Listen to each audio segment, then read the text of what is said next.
Welcome. I'm so happy you're all here tonight. I'm Peter Roos, the Executive Director of the Mark Twain House Museum, and I'm pleased and honored to welcome you to the 4th Annual Mark Twain American Voice and Literature Awards. This year, we have had 60 outstanding entries into this process, and I want to thank our many volunteer readers who narrowed down the selections to a short list of finalists that included The Topeka School by Ben Lerner, Such a Fun Age by Kylie Reed, and of course, On Earth We're Briefly Gorgeous by Ocean Vuong. I also want to thank our panel of judges, some of whom are in the audience tonight: Olivia White, Carol Goldberg, and Ron Charles. It's so exciting for the museum to be able to sponsor an award like this. Twain was such a groundbreaker in terms of American literature, but his voice was one that was inimitable and just tone perfect in his own time period. And so this award attempts to find new literature, new groundbreaking literature that does the same thing in our own time. Finally, I want to thank our sponsor, Bank of America, and introduce a great friend of the organization, Joe Gianni, who is the Hartford Market President of Bank of America. And Joe, please take it away. Hello, I'm Joe Gianni, Market President for Bank of America here in Greater Hartford. Mark Twain once remarked that travel is fatal to prejudice, bigotry, and narrow-mindedness. In the midst of this pandemic, we can't even gather together in person to celebrate Hartford's own Ocean Vuong and Mark Twain's American Voice and Literature Award, let alone travel. That's why the arts and their ability to broaden our horizons without ever leaving our homes is more important now than ever. And especially great fiction, which can transform the way we think and fosters our humanity. Through fiction, we can experience the world as another gender, ethnicity, culture, or age, and the words on the page can introduce us to what it's like to live in another century, witness a war, be born into poverty, or immigrate to a new country. Bank of America has had a long history of supporting the arts in Greater Hartford because we believe in the power that the arts are there to help economies thrive, to spark innovation, to educate and enrich. On behalf of my 3,000 teammates at Bank of America throughout the state, we'd like to congratulate Ocean Vuong for his brilliant writing and thank David Baldacci for bringing this award to Hartford. We are so very fortunate to have the legacy of Mark Twain and the Mark Twain House right here in our community.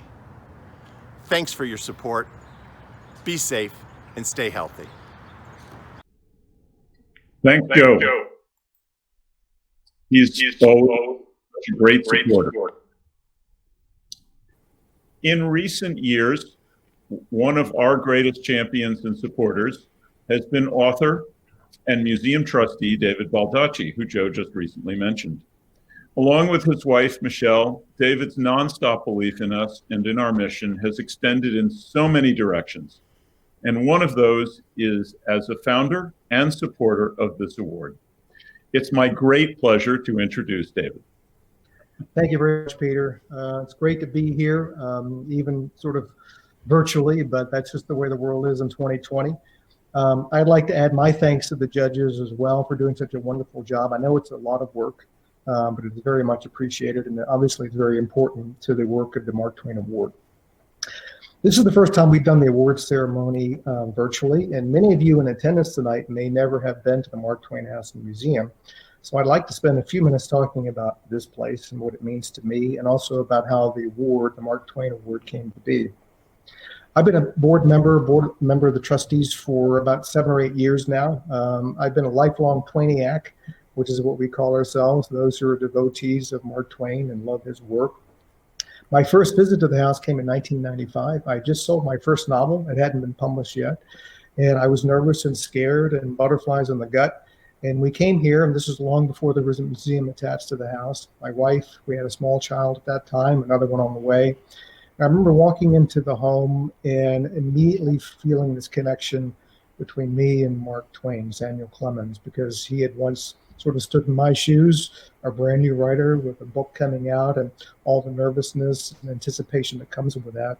And I left the house feeling enlightened and also calm, confident, and reassured. I'll never forget that. It gave me sort of the peace and the courage and the joy to move forward because I wanted to have a long career in writing as Twain did. And fortunately that came to be, but back then in 1995, it was still very much unknown.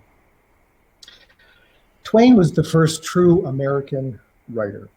As his friend and editor William Dean Howells said, he was the Lincoln of our literature. Howells knew all of the great writers back then, all the Boston intelligentsia, Longfellow and Thoreau and Emerson, and they were all great writers, all great men. But as Howells said, they were very much interchangeable. They were very much alike. But there was only one Twain. He was totally iconic. They broke the mold, just as they did with Lincoln. Twain's life was as dramatic as his novels. He was born poor, then through hard work became rich, then through a lot of bad investments became poor once more, and then through a lot of hard work became rich up until the time that he passed away. He suffered unimaginable personal loss. He outlived his beloved wife, Libby Langdon. He outlived 3 of his 4 children, something no parent should ever have to do. He was the most traveled and quoted and misquoted writer of his time. He fought for other authors during his lifetime. He was a champion of the underdog, of which I think he considered himself to be a lifelong and permanent member. He saw America from the Civil War through Reconstruction, through the first Jim Crow, through the Gilded Age, a term that he coined, and passed away on the cusp of the First World War in 1910.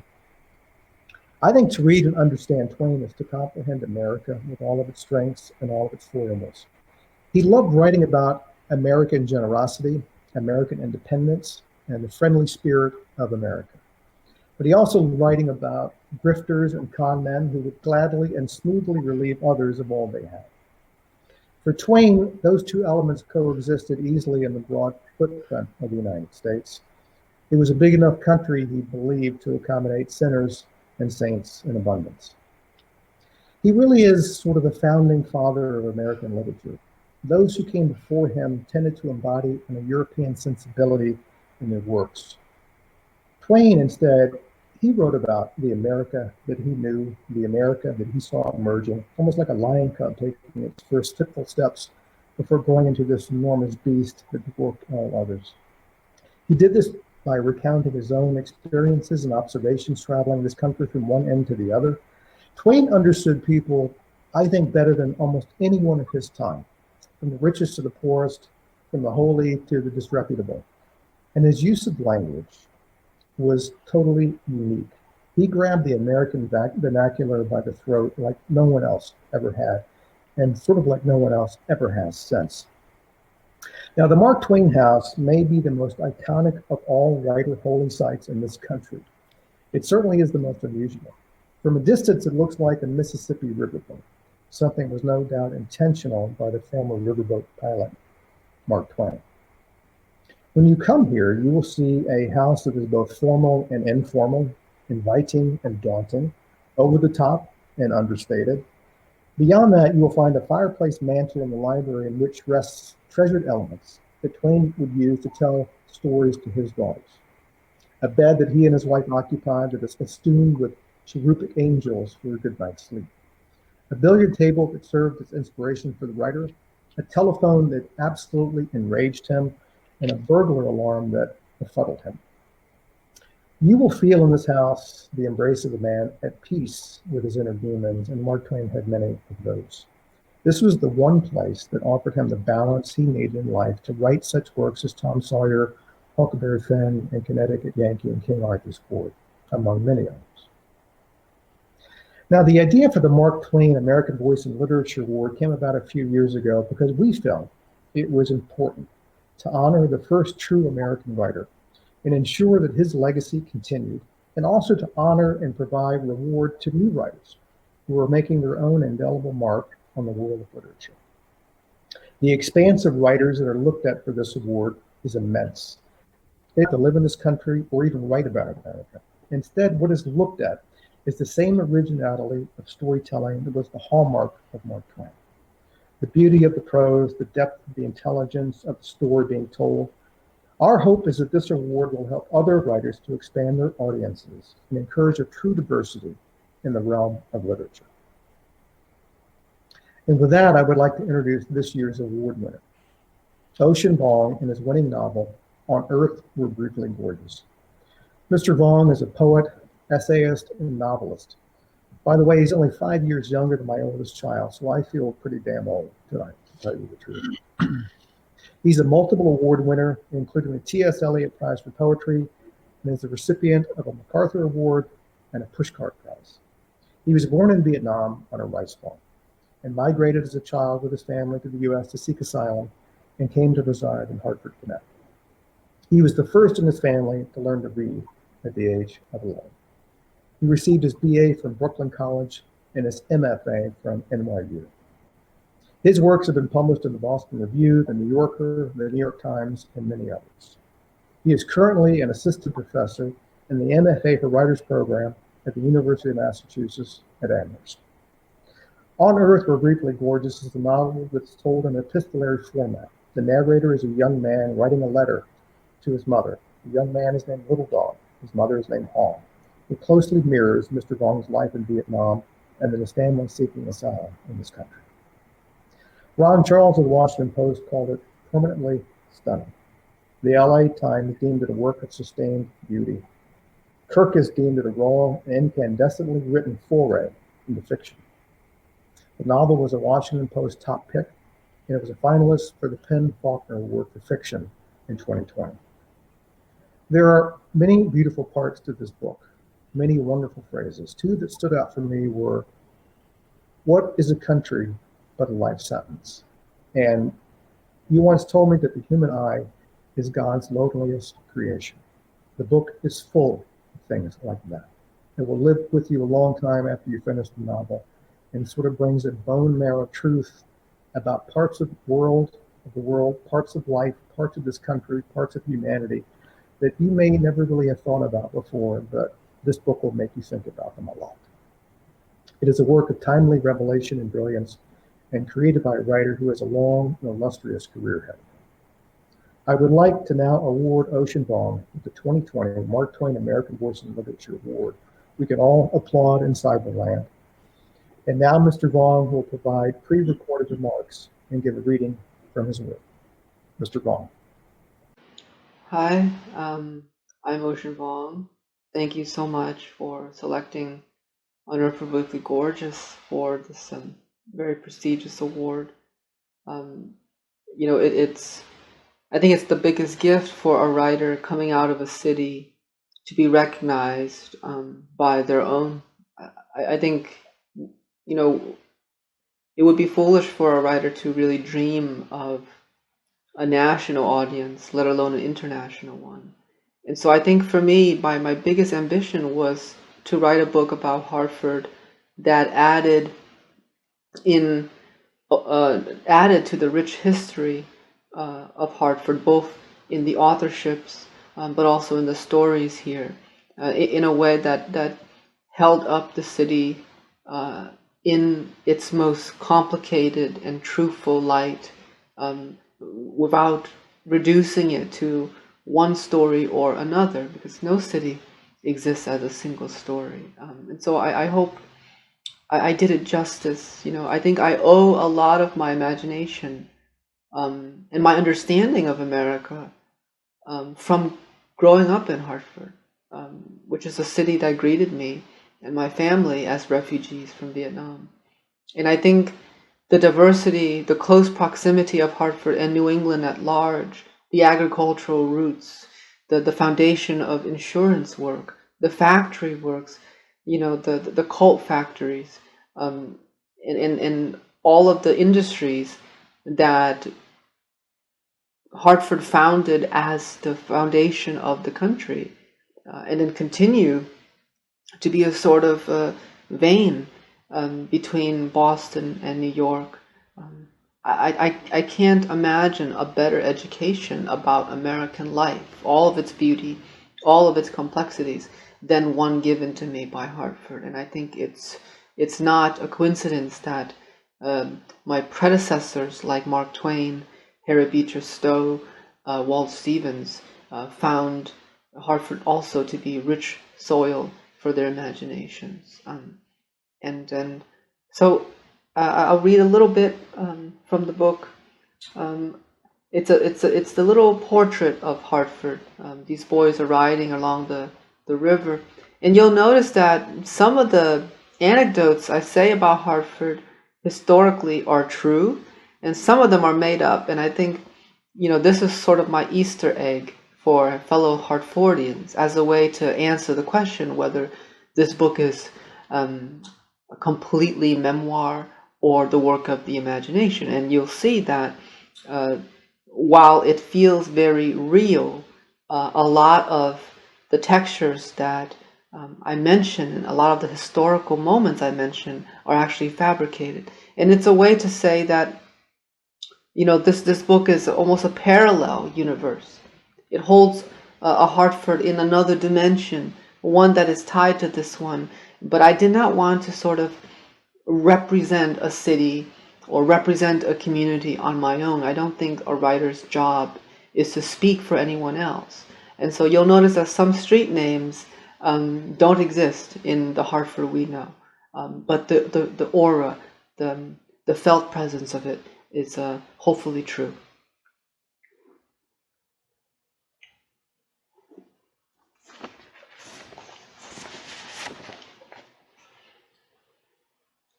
We rode along the Connecticut River as night broke into itself, the moon freshly high above the oaks, its edges hazed by an unseasonably warm autumn.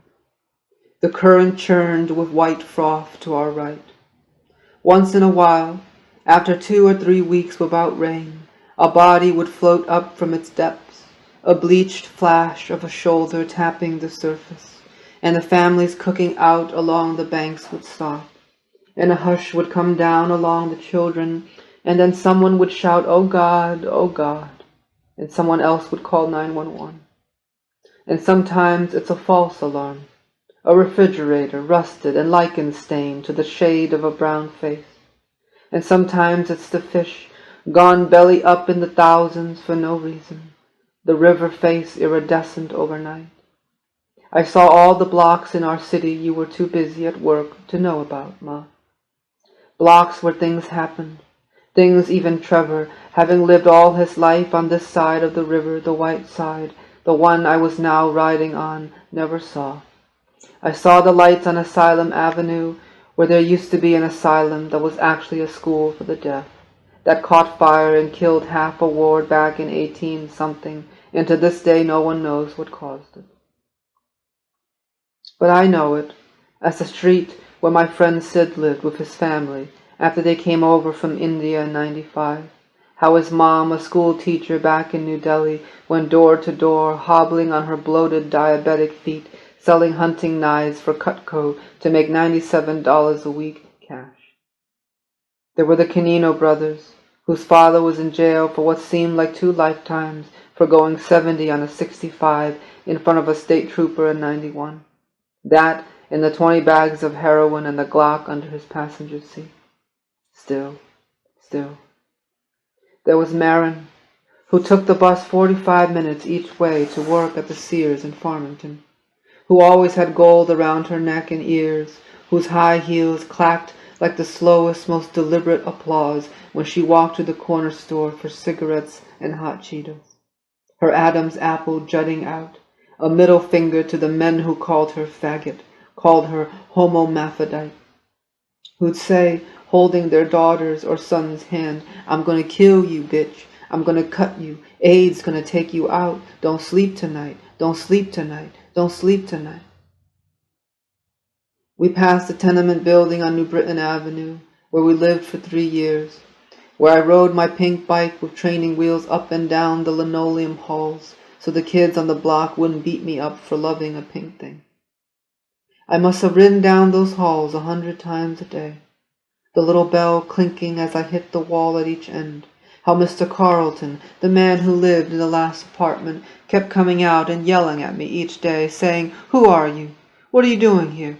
Why don't you do that outside? Who are you? You're not my daughter. You're not Destiny. Who are you? But all that, the whole building is gone now, replaced by a YMCA. Even the tenement parking lot, where nobody parked since no one had cars, busted through with weeds nearly 4 feet high, is gone. All of it bulldozed and turned into a community garden with scarecrows made from mannequins thrown out by the dollar store off Bushnell. Entire families are swimming and playing handball where we used to sleep. People are doing butterfly strokes where Mr. Carlton eventually died, alone in his bed. How no one knew for weeks until this whole floor started to reek, and the SWAT team, I don't know why, had to come bust down the door with guns. How for a whole month Mr. Carlton's things were left out in a big iron dumpster out back, and a wooden hand-painted pony, its tongue-lolled face peeked out of the dumpster's top in the rain. Trevor and I kept riding, past Church Street where Big Joe's sister OD'd, then the parking lot behind the Mega XX Love Depot where Sasha OD'd, the park where Jake and B-Rab OD'd, except B-Rab lived only to be caught years later stealing laptops from Trinity College and got 4 years in county, no parole, which was heavy, especially for a white kid from the suburbs. There was Nacho, who lost his right leg in the Gulf War, and whom you could find on weekends sliding under Jack Ray's cars with a skateboard at the Mabel Auto Repair where he worked, where he once pulled a beautiful, screaming, red-faced baby from the trunk of a Nissan left in the back of the shop during a blizzard. How he let his crutches fall and cradled the baby with both hands, and the air held him up for the first time in years as the snow came down, then rose back up from the ground so bright that, for a blurred, merciful hour, everyone in the city forgot why they were trying to get out of it. There's Mazzucato's on Franklin, where I had my first cannoli, where nothing I knew ever died, where I sat looking out the window one summer night from the 5th floor of our building, and the air was warm and sweet like it is now, and there were the low voices of young couples, their Converses and Air Force Ones tapping against each other on the fire escapes as they worked to make the body speak its other tongues. The sound of matches or flames sparked from lighters, the shape and shine of 9mm or Colt 45s, which was how we turned death into a joke here. How we reduced fire to the size of cartoon raindrops, then sucked them through cigarello tips like myths. Because eventually the river rises here. It overflows to claim it all and to show us what we lost like it always had. The bike spoke's word, the smell of sewage from the water plant stung my eyes just before the wind did with it what it does with the names of the dead, swept it all behind me. Thank you. People have often asked me what this award is about, and I say, it's about speaking with an American voice that we hear today. And I would always know whether a book is right, and we've talked about which book should be in and out in the awards, and I say, well, this book could be anywhere in the world, but this other one could really only be set here in America. And so I thank you so much for having been such a support, and thanks for coming tonight. And thanks too to Bank of America for their wonderful sponsorship.